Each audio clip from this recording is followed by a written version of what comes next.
Et donc, bonjour à toutes et à tous pour un nouveau Business Café Visio qui s'appelle Souriez, il faut prospecter.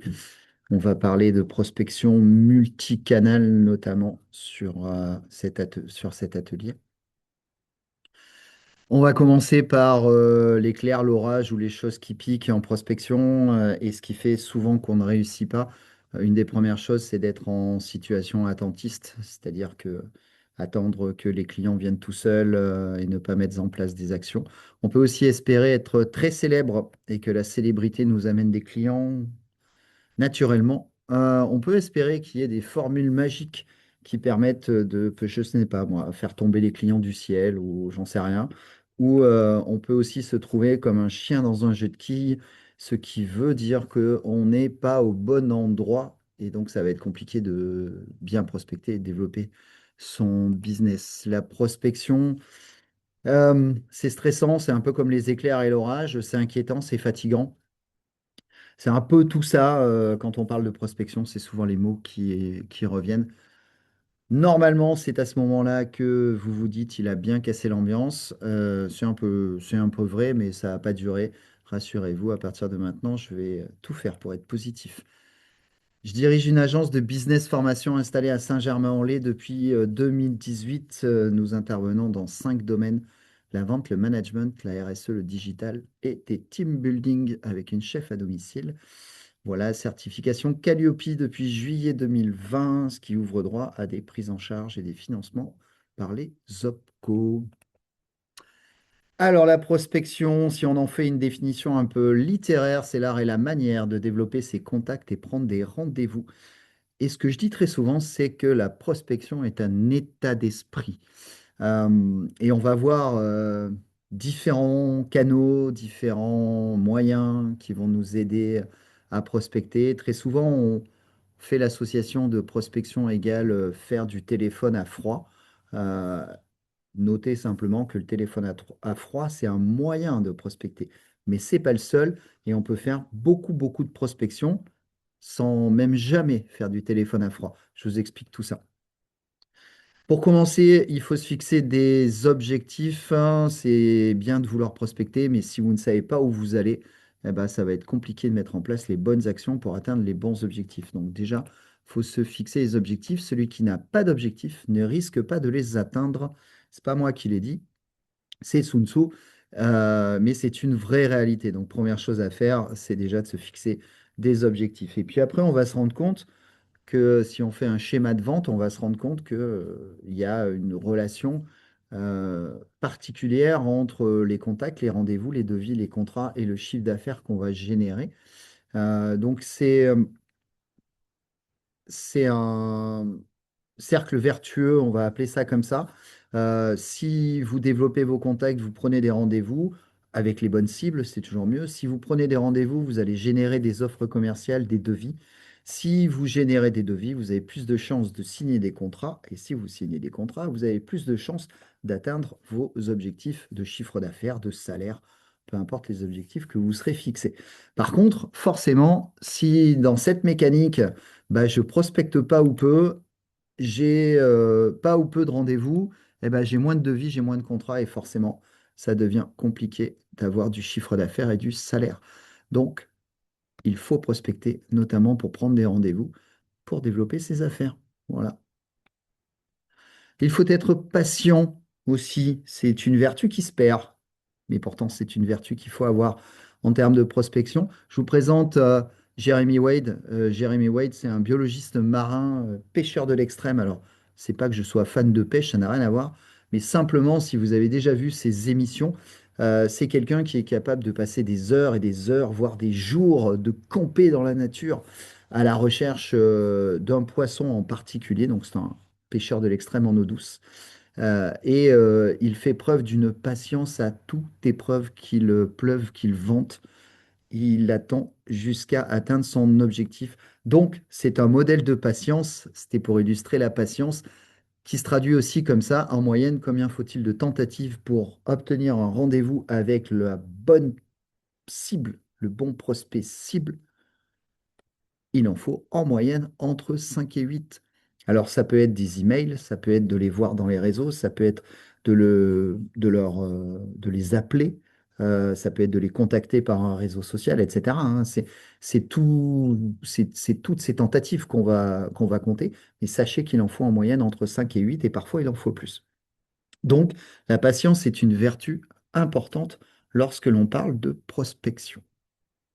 Un outil qui est incontournable pour la prospection, c'est le pitch. La majeure partie des personnes se présentent. Lorsqu'on se présente, on est auto-centré. On parle de ce qu'on connaît le mieux, de soi, de ses produits. On s'écoute parler et on pense convaincre. Or, en fait, une présentation ne convainc personne. Si on veut capter l'attention, susciter l'intérêt, interpeller les gens, il faut passer d'une présentation à un pitch. La différence fondamentale entre les deux, c'est que le pitch, il est orienté sur la valeur, c'est-à-dire ce que vous pouvez permettre à vos clients, les gains que vous pouvez leur offrir, les bénéfices qu'ils vont trouver. Donc le pitch, il parle valeur, il est orienté client et il permet de capter l'attention. Donc si on veut bien prospecter, il faut commencer par travailler un pitch efficace qui sera orienté sur la valeur et vous verrez, c'est beaucoup plus facile de capter l'attention, de déclencher des discussions et peut-être de prendre des rendez-vous. Le pitch, c'est un outil indispensable dans la prospection parce qu'on l'utilise en face à face, on peut l'utiliser au téléphone, dans un email, dans un message sur un réseau social, sur un site internet, sur une plaquette ou une brochure, peu importe, sur les supports de communication. Bref, le pitch, c'est un outil indispensable. Moi, j'appelle ça l'arme absolue dans la prospection. Aujourd'hui, si on veut bien prospecter, et tout à l'heure je disais, les gens confondent téléphone à froid et prospection. Donc je le redis, le téléphone à froid est un moyen de prospecter, mais il n'est pas le seul et je vais vous en parler. Je vais vous montrer différents canaux qui vous permettent de prospecter. Mais aujourd'hui, il faut avoir absolument une approche multicanal. Pourquoi? Parce que tous vos prospects ne répondent pas au même canal de prospection et au même canal de sollicitation. Certains vont répondre à vos mails, d'autres décrocheront le téléphone, d'autres, vous allez les rencontrer dans tel ou tel réseau, d'autres, vous allez peut-être les capter sur les réseaux sociaux. Bref, aujourd'hui, les prospects répondent à différents canaux et il est important d'avoir une approche multicanal. Alors, je vais vous parler des canaux les plus utilisés. Il y en a d'autres, hein, la liste sera non exhaustive. Mais si déjà on commence à travailler cela, on obtient des résultats. La première chose qu'il va falloir faire, c'est de travailler sa M2C. Ça veut dire quoi? La M2C, ça veut dire moyen, cible, compétence. Euh, Trouver des prospects, c'est un peu comme trouver l'amour. J'adore toujours cette phrase. Ça veut dire quoi? Ça veut dire qu'elle va être au croisement de trois éléments indispensables, les moyens, les cibles et les compétences. Je m'explique. Si vous voulez prospecter efficacement, vous devez absolument identifier les moyens que vous allez utiliser qui vous permettent d'adresser les bonnes cibles et vous allez utiliser les moyens pour lesquels vous êtes compétent. Donc il faut ces trois éléments pour prospecter correctement. Et ça veut dire quoi? Ça veut dire que en fonction de vos compétences, en fonction peut-être même de vos appétences et en fonction de vos cibles, eh ben, on ne va pas tous utiliser les mêmes moyens. Voilà. Il y en a, ils sont très à l'aise sur les réseaux sociaux digitaux. Il y en a, ils le sont beaucoup moins. Bon, ceux qui le sont moins utiliseront moins les réseaux sociaux digitaux. Ils vont utiliser d'autres canaux pour prospecter. Donc, ces trois éléments, réfléchissez qui sont mes cibles, quels moyens me permettent d'adresser ces cibles, et parmi les moyens, quels sont les moyens pour lesquels j'ai une compétence avérée et je vais commencer par prioriser ces moyens pour atteindre les bonnes cibles. Voilà. Donc, commencez à travailler votre M2C.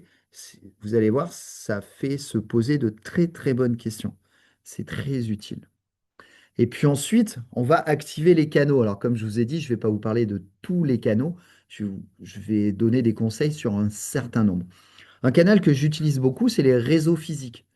Oui, à l'ère du digital, il y a encore des gens qui se rencontrent. C'est formidable. Donc les réseaux physiques, c'est des clubs à faire, c'est des clubs d'entrepreneurs, ça peut être des clubs de sport, ça peut être des clubs de culture, peu importe. En tout cas, c'est des endroits dans lesquels se réunissent un certain nombre de personnes. Les réseaux physiques, si vous voulez réussir en réseau physique, la première chose, c'est de définir vos objectifs. Pourquoi est-ce que vous y alliez?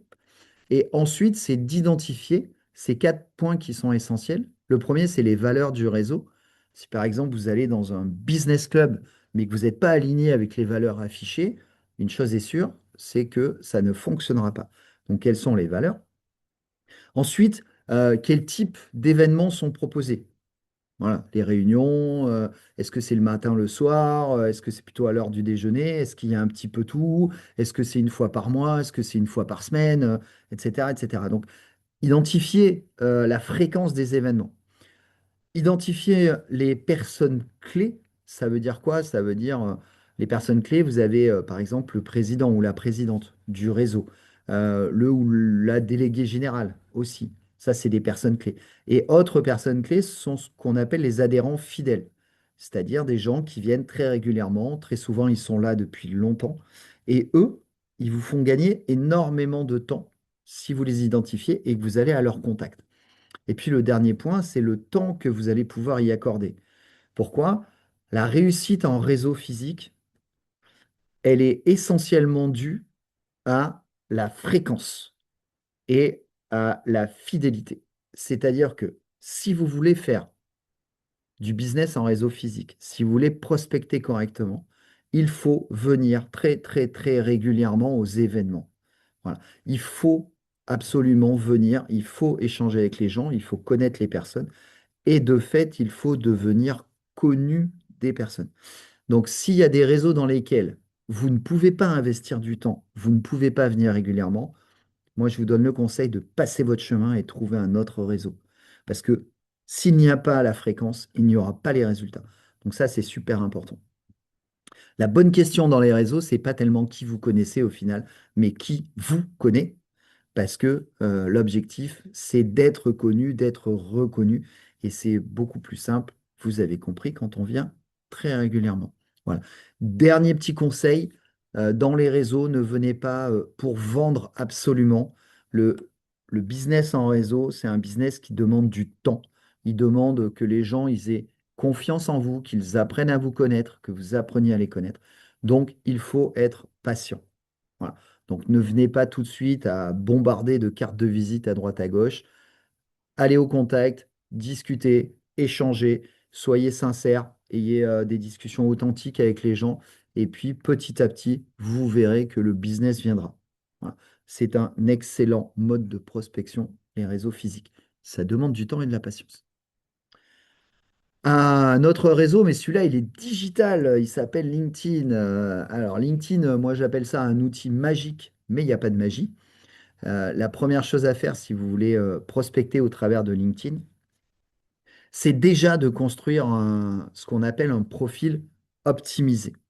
Donc là, vous avez à l'écran les items qui vont devoir être soigneusement renseignés, remplis pour optimiser son profil. Donc, on a une bannière personnalisée parce que sinon, on a un joli bandeau gris qui est pas beau.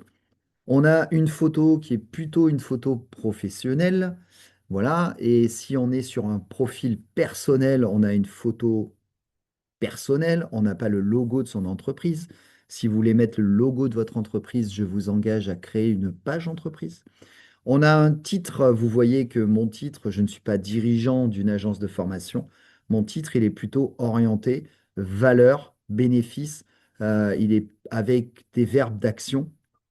Donc le titre, c'est un peu une sorte de punchline pour capter l'attention. On peut mettre des liens. Donc par exemple, moi j'ai mis le lien vers mon site internet. On développe des contacts. Alors vous n'êtes pas tous obligés d'en avoir plus de 20 000 comme moi, c'est pas le sujet.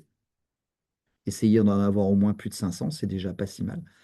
Il y a une case info qui permet de mettre un peu sa bio, de mettre son pitch. Tiens, par exemple, en tout cas, quand je viens sur votre profil, je vois la case info, j'ai un petit peu de détails sur ce que vous faites.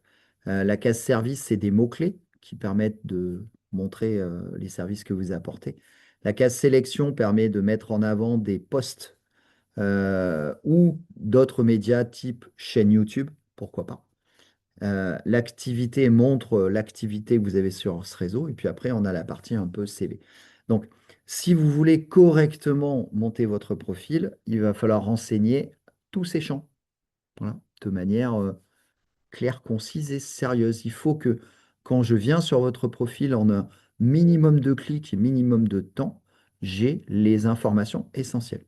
Globalement, une personne passe entre 15 et 20 secondes sur un profil. Donc, il faut qu'on ait les informations très rapidement.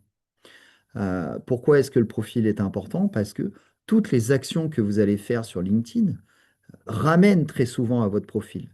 Les gens, lorsque vous postez, lorsque vous likez, lorsque vous commentez, n'importe qui peut venir voir votre profil. Donc, c'est très important que votre profil soit à jour et monté de manière structurée.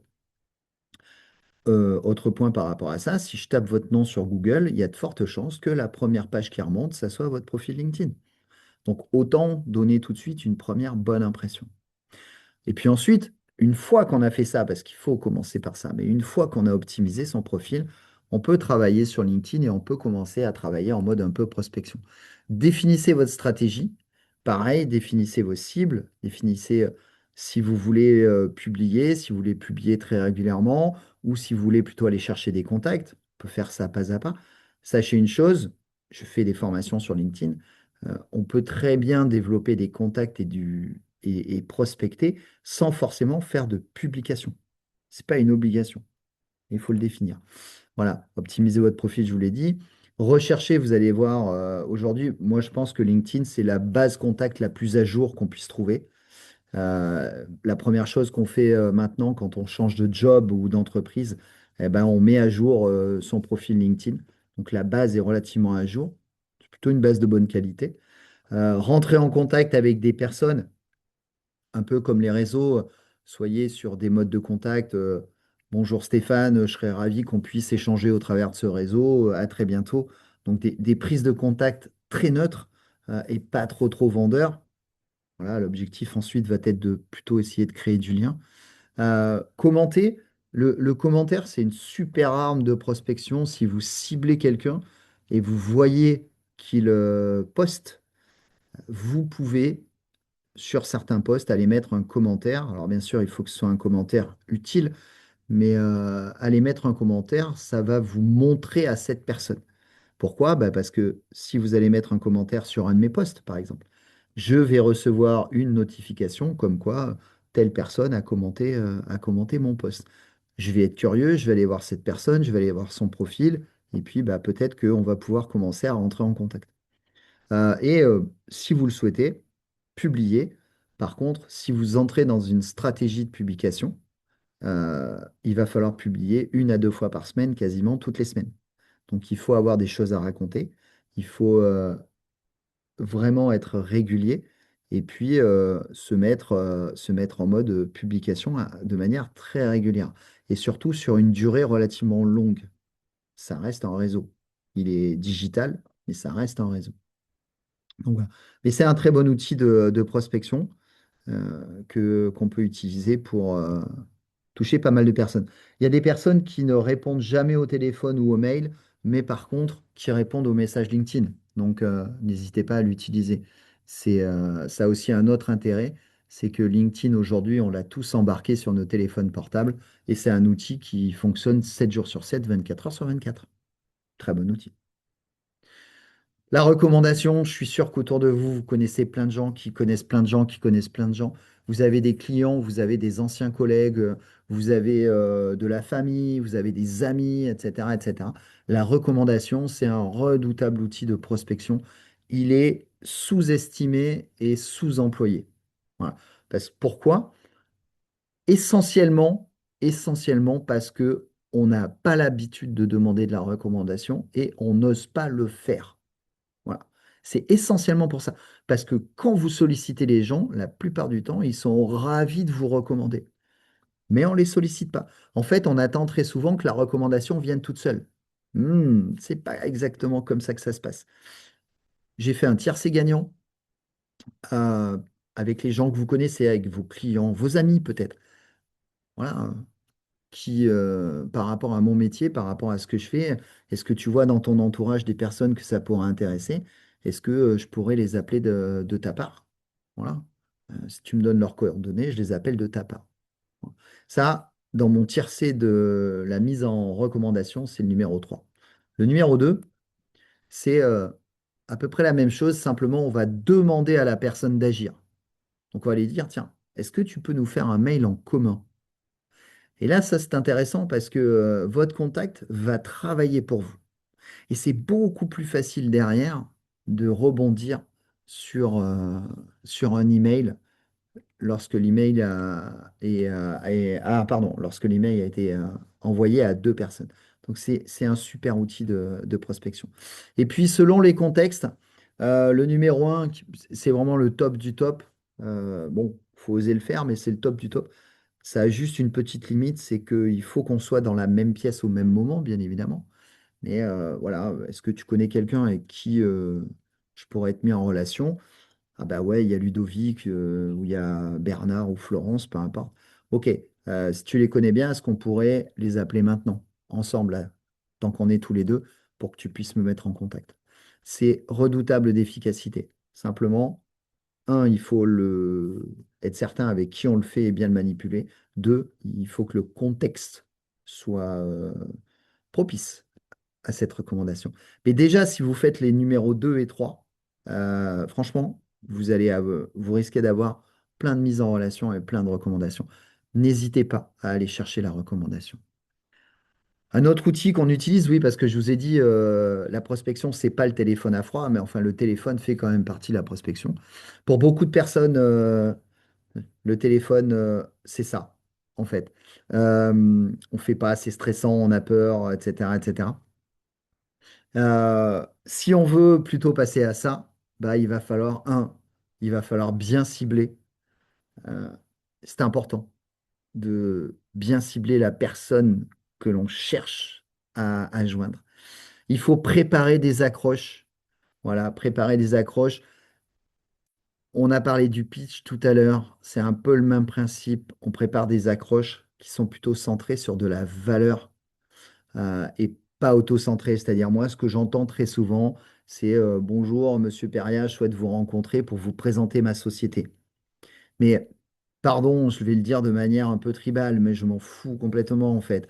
Euh, Si j'ai besoin d'avoir des informations sur ta société, je vais aller sur ton site internet. J'ai pas besoin de recevoir un commercial pour avoir des informations sur une société.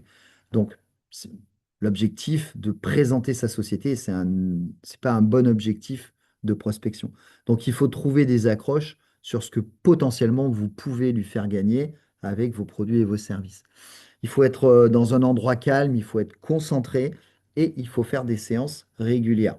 Le principe du téléphone, c'est que le taux de transformation est assez faible entre le nombre d'appels et le nombre de rendez-vous pris.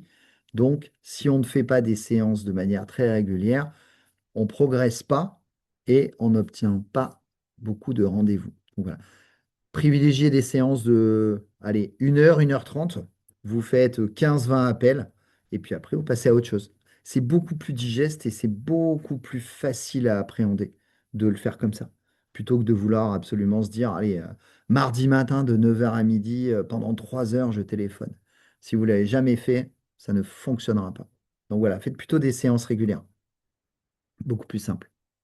L'objectif doit être clairement défini. Euh, Moi, quand j'appelle en prospection, à chaud ou à froid, peu importe, l'objectif, c'est de prendre rendez-vous. Donc l'objectif, il est clairement défini. J'appelle pas pour raconter ma vie, j'appelle pas pour présenter ma société, j'appelle pour prendre rendez-vous. Il faut impacter en moins de 30 secondes, c'est-à-dire qu'au téléphone, il faut que ça aille vite et que ça soit tout de suite impactant. Euh, Moi, je fais construire des accroches sur 3 éléments, le qui, le quoi, la valeur. Voilà.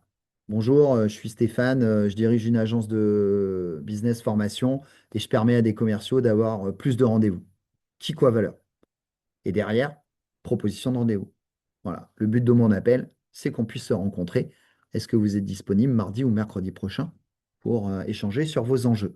Voilà. Ça, c'est le type d'accroche sur lesquels je fais travailler des commerciaux, des entrepreneurs.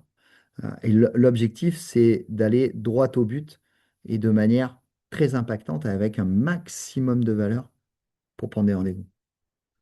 La seule chose qu'on est sûr de ne pas réussir, hein, c'est celle qu'on ne tente pas.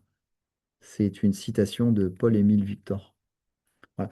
Donc, celles et ceux qui ont peur de téléphoner, sachez que tant que vous n'aurez pas commencé à le faire,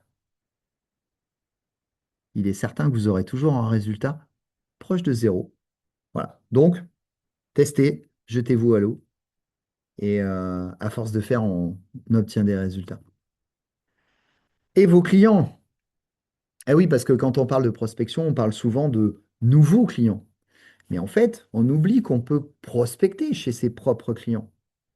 Et c'est une prospection qui est beaucoup plus facile, beaucoup plus souriante, tiens, par rapport au titre de ce business café. Et oui, pourquoi? Bah parce que vos clients, ils sont déjà clients. Il y a des chances qu'ils sont satisfaits. Il y a des chances qu'ils aient confiance. Donc, on peut toujours les solliciter pour leur proposer et leur vendre de nouveaux produits et services.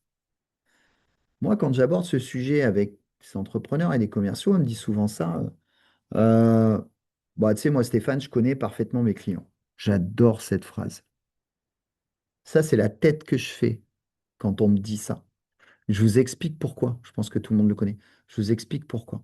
C'est pas possible. C'est pas possible de parfaitement connaître ses clients. C'est impossible. Euh, les entreprises, elles bougent, les marchés bougent, les offres bougent, tout bouge très vite, trop vite. Donc, on ne peut pas connaître parfaitement ses clients. Il y a toujours des choses qu'on ne connaît pas d'eux et il y a toujours des choses qu'ils ne connaissent pas de nous.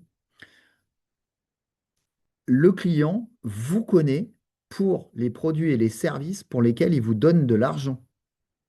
Je donne un exemple. Moi, je vends des formations à la vente. Mon client, il me connaît pour les formations à la vente.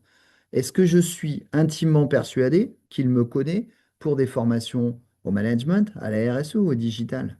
C'est pas certain.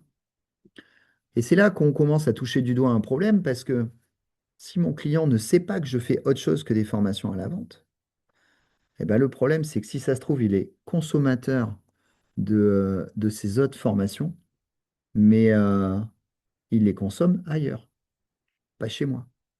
Donc il faut se poser les bonnes questions. Il faut réfléchir à finalement, qu'est-ce que je connais de mes clients, qu'est-ce qu'ils connaissent de moi. Ce que je dis souvent aux commerciaux, c'est OK, tu connais tes clients, mais est-ce que eux te connaissent? Si je prends mon téléphone et que j'appelle tes clients, qu'est-ce qu'ils vont me dire de toi? Si je leur demande de me détailler, donc qu'est-ce que connaissent réellement vos clients de vos offres de produits et de services? Et vous allez être surpris.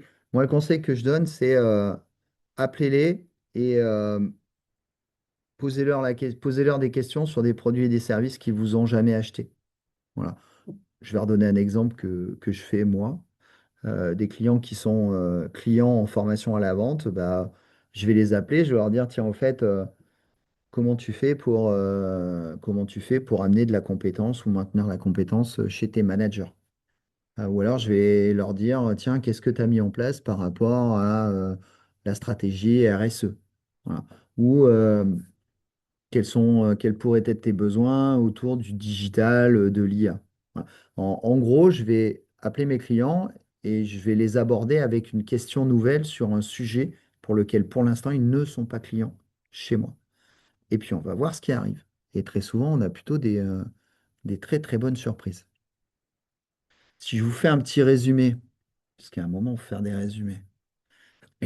Réfléchissez à votre M2C, quel est votre cœur de cible et surtout quel est le cœur de votre prospection, moyen, cible, compétence. Travaillez parfaitement votre ciblage, c'est important de savoir qui vous voulez toucher. Travaillez à un pitch, et un pitch efficace, et il peut y avoir plusieurs pitchs si vous avez plusieurs offres, ça c'est OK. Mais travaillez un pitch performant. Priorisez vos actions parce que sinon on va partir dans tous les sens. Donc mettez de la priorité dans les actions. Allez là où le business se trouve. Utilisez différentes sources. Donc entendez par là, il y a une stratégie de prospection multicanal. C'est une des clés de la réussite. Et puis, entraînez-vous. Euh, donc, prospecter, prospecter, prospecter, prospecter. Ce que je dis souvent à mes clients, c'est on ne peut pas passer une semaine sans prospecter. Alors, il y a des semaines, on va le faire 30 minutes, il y a des semaines, on va le faire 3 heures. OK. Mais en tout cas, il n'y a pas une semaine où on ne peut pas au minimum faire 1 à 2 actions de prospection. C'est pas possible. Donc, il faut absolument se mettre dans une routine de prospection en identifiant les bonnes cibles et les moyens qu'on va solliciter pour le faire. Voilà. Franchement, on peut faire des choses très simples, très pragmatiques, très efficaces. Il suffit juste de mettre en place des actions. J'adore cette citation de Walt Disney. Pour s'y mettre, il faut cesser de discourir et passer à l'action. C'est vraiment le sens de mon activité. C'est vraiment comme ça que je perçois les formations. D'ailleurs, ma baseline est devenue plus que des formations. Nous mettons les clients en action parce que de l'action vient les résultats. Donc, j'adore cette citation de Walt Disney. Très inspirante. Je propose des formations en intra, donc ça c'est pour les PME ou les grandes entreprises. Donc en intra, ça veut dire que les formations se déroulent chez elles par journée pour leur équipe. Je propose des sessions en inter. Donc par demi-journée, je fais des groupes de 4 à 5 personnes maximum à Saint-Germain-en-Laye, là où il y a mes locaux, accessibles en visio aussi, ça c'est possible. Et je mets aussi en place des forfaits individuels, par exemple forfait de 10 heures 100% individualisé. Par exemple, si vous souhaitez vendre et défendre vos prix correctement, le lundi 13 avril de 14 heures à 18 heures, il y a une session inter à Saint-Germain-en-Laye. Il y a 4 places et elle est aussi accessible en visio, donc on peut très bien y assister à distance. Et je vous donne le tarif en message privé. Vous retrouverez toutes les informations, notamment le catalogue, sur le site internet sptraining.fr. Et depuis quelque temps, je développe aussi une chaîne YouTube. N'hésitez pas à aller la voir, Business Formation. C'est d'ailleurs là que vous trouverez le replay de ce Business Café Visio que je vous enverrai. Donc voilà, sur cette chaîne, il y a des interviews avec d'autres entrepreneurs très inspirants, il y a des conseils, il y a des podcasts, il y a aussi d'autres Business Café Visio. Donc il commence à y avoir pas mal de matière sur cette chaîne. C'est toujours les clients qui en parlent le mieux. Donc 5 étoiles sur les retours que me font mes clients. Une grande fierté. Voilà, j'aime bien la meilleure personne pour former les commerciaux. J'aime beaucoup. Et je suis d'accord. La panthère est toujours l'animal fétiche de ma société. Elle est agile, patiente, efficace et toujours prête. Messieurs, dames, notamment pour prospecter, soyez toujours prêts. Merci de votre attention et une très belle fin de journée. À très bientôt pour un nouveau Business Café Visio.